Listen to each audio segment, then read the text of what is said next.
அன்னைக்கு என்ன அடக்கணும்னு நினைச்சவன்லாம் இன்னைக்கு ஐயா சாமின்னு கும்பிடுறான். 1008 மாசியிலே அவதரித்த எங்கள் ஐயா வைகுண்டமே,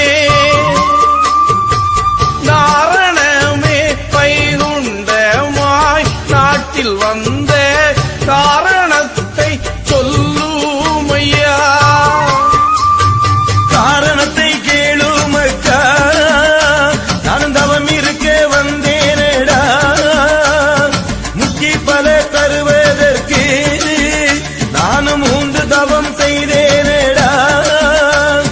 கலியளித்து தெச்சனத்தில், கலியளித்து தெச்சனத்தில் தர்மயுகம் காண வந்தே